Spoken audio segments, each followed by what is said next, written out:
What's up guys, it's Tommy here and welcome to a brand new Liverpool transfer news video. And in this video we will talk about the AC Milan powerhouse midfielder Franck Kessie, because La Gazzetta dello Sport has a brilliant report about Franck Kessie rejecting yet another contract offer from AC Milan, and according to them Liverpool are interested to sign him on a free transfer, and who wouldn't be? He's just 24 years old, and we will have a detailed look at this report and what he could bring to Liverpool, and also the latest news from Liverpool's internationals. And also we have a small injury crisis developing at Liverpool, so stay tuned in this video to get all the latest information on Liverpool FC. So if you enjoy these videos, leave a like, subscribe if you haven't already. And I want to say a huge thank you to OneFootball for sponsoring my channel for this month. OneFootball is the home of football, my favorite app. I've been using it for years. You can find all kinds of football news on there, and also you can find the stats, the latest transfer news. I have been going there almost every day checking the Liverpool transfer news, because they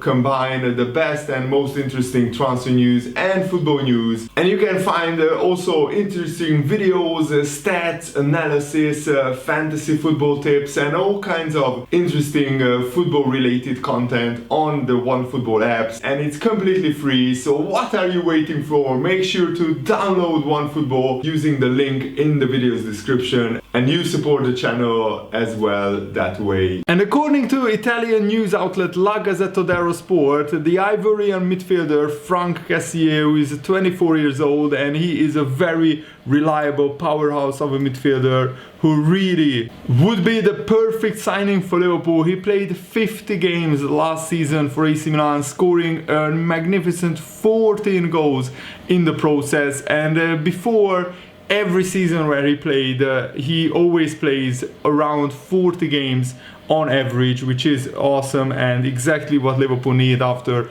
moving on Wijnaldum. And Liverpool are interested in signing him on a free transfer, because again he rejected another contract offer from AC Milan. But of course other clubs like Tottenham and Paris Saint-Germain are interested in Franck Kessie. Both clubs would present significant obstacles if Liverpool are truly interested in Kessie, according to the report. But it's entirely possible that the 24-year-old midfielder agrees on new terms at AC Milan before becoming a free agent. Remember, on January the 1st, Franck Kessie can start negotiating, and he can sign a pre-contract agreement with any club outside of Italy.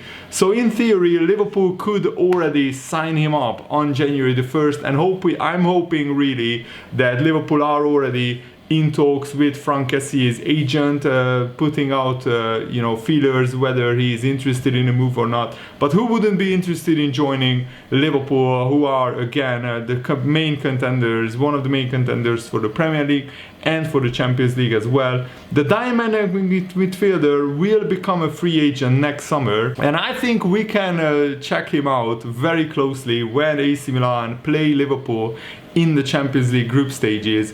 So I will be watching Franck Kessie very closely and what he could do against Liverpool. And in just 9 months, with just 9 months left on his contract, he basically can negotiate a pre-contract agreement as soon as January. Should Kessie become available on a Bosman free transfer, surely more than just the three clubs that we mentioned could be interested. And what is also awesome about Kessie is that he can play across the midfield in any variety of positions. He made his debut for AC Milan in the 2017-18 season, where he played 54 games in his first season for AC Milan. Before that, he already played for Atalanta 1 season, and also he started out his career and on loan at Cesena in the Serie B, and he was always a goal-scoring midfielder. He has in total 30 goals, but I think last season was the season where Franck Kessie really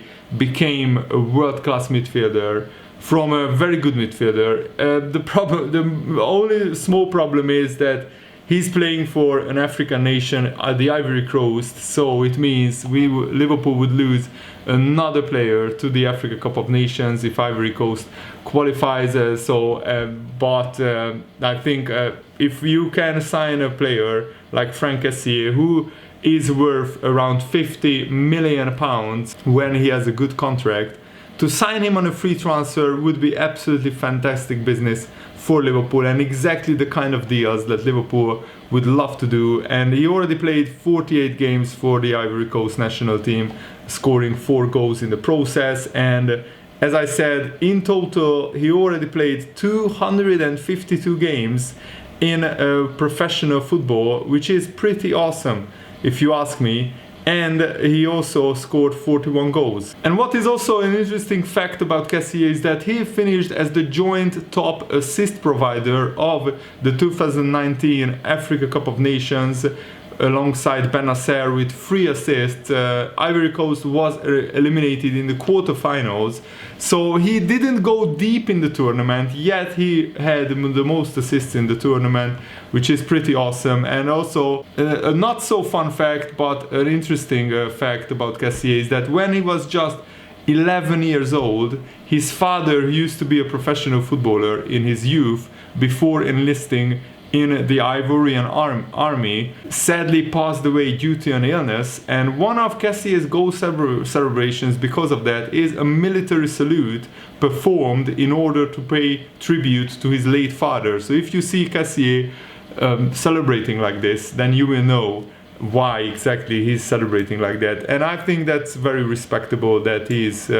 paying tribute to his father, and I think he's very sad that his father couldn't see him become a top-class professional footballer. And as I said, he's 24 years old, he's 183 centimeters tall, and he can play across the midfield in any position. He is a bit of an all-round midfielder.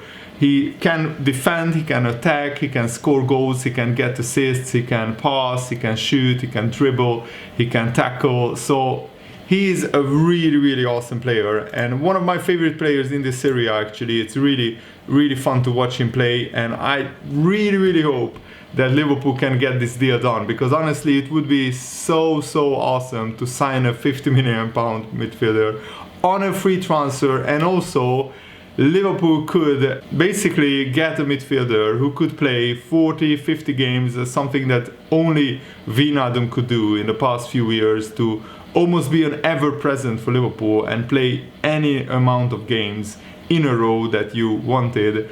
And also he could play for the next 10 years for Liverpool. He is that good. He's only 24 years old, but even if he doesn't play 10 years, let's say he only plays 5 years for Liverpool, with one contract extension we can sell him on and get a similar amount of a transfer fee for him that we pay for him.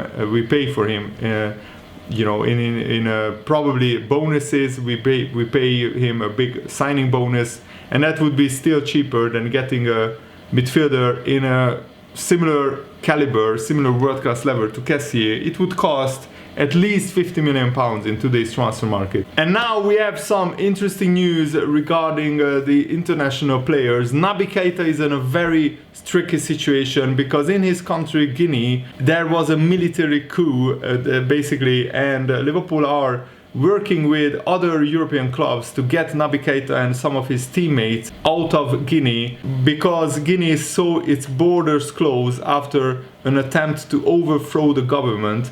The BBC was also reporting this, and there was a postponement of their World Cup qualifier against Morocco. Naby Keita already played one game for Guinea where he got an assist, and it's unclear exactly what has unfolded, but Liverpool have at least confirmed that they are in talks and in contact with Keita, and he is safe and he is well cared for, and they are now working with Olympiacos Toulouse and Clermont Foot and other clubs to basically hire a big plane, and they can put all their players that are playing in this Guinea national team and bring them back to Europe safely and securely. And that's that's really of the utmost importance. And this is just a crazy story that football players can get swept up by in this crazy situation. So I wish Naby Keita all the best. I really hope he can get back to Liverpool safe and sound. And I'm not sure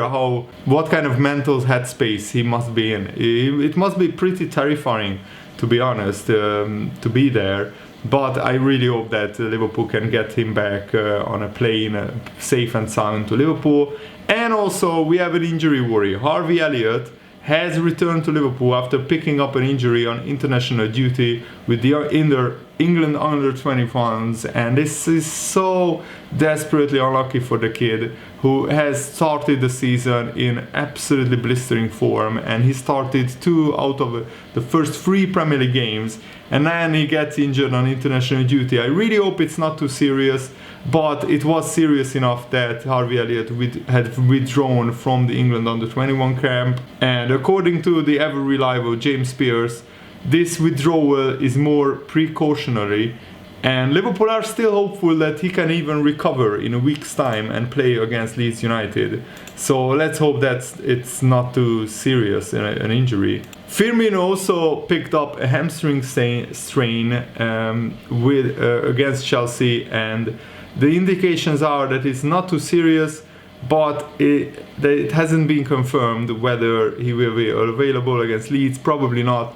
But Liverpool expect him to be back before the end of the month, so that means it could be like a 2-3 week injury, and that's it. Hopefully no other forward players will get injured. And Paul Robertson, the pundit, has suggested that Liverpool's whole title challenge could rest on how well Liverpool will adapt to losing Sadio Mane and Mo Salah to the Africa Cup of Nations.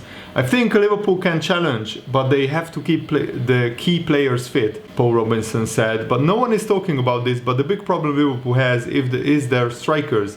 When the Africa Cup of Nations starts, they are going to lose Mane and Salah. They will lose them for about a month, so that time will be really important for Liverpool. They lose 2 of their front 3, and yet, yes, Jota can come in for one of them, but they have also sold Shaqiri. Does Origi come in for those games? Do you change formation? That will be the hardest point in Liverpool's season.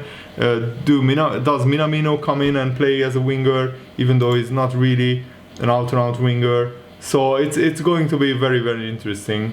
And Trent Alexander-Arnold himself has admitted that he hasn't been the best version of himself for England, at least. He said, "I thought I played really well then. I just couldn't hit the ground running after the Nations League and the World Cup run. Otherwise they have been mediocre performances by my standards, and that's what I need to improve. There is a lot more competition for places at England. At the club I am a regular who plays most of the games. I think it is just not finding form and finding the level I need and the level I demand from myself on a daily basis. I've just not been able to reach that bar." You are playing a different system, completely different role with different players. It's no excuse, but it's hard to find your feet, to find form when you are not playing in a team with the same players every time. Anyone is going to have difficulties with that. I feel like since I've come into the squad, I haven't really been the best version of myself for England. I haven't put in the performances I have regularly for my club, and I expect more for myself when I play for England. Hopefully over the next week I am given the opportunity to perform and I'm able to take it. I want to win trophies with England. I want to become a regular. I want to lead the team out, and I think those things are achievable for me. So yeah, Trent is right. He's playing a completely different system and also completely different tactics with different players, and the players are changing all the time. So it's very, very difficult to replicate his exact form for England that he has done for Liverpool, but hopefully he can get back to his best very, very soon. So good luck to him, and thanks for watching, guys. I hope you enjoyed this video. Have a nice day. See you later. Goodbye.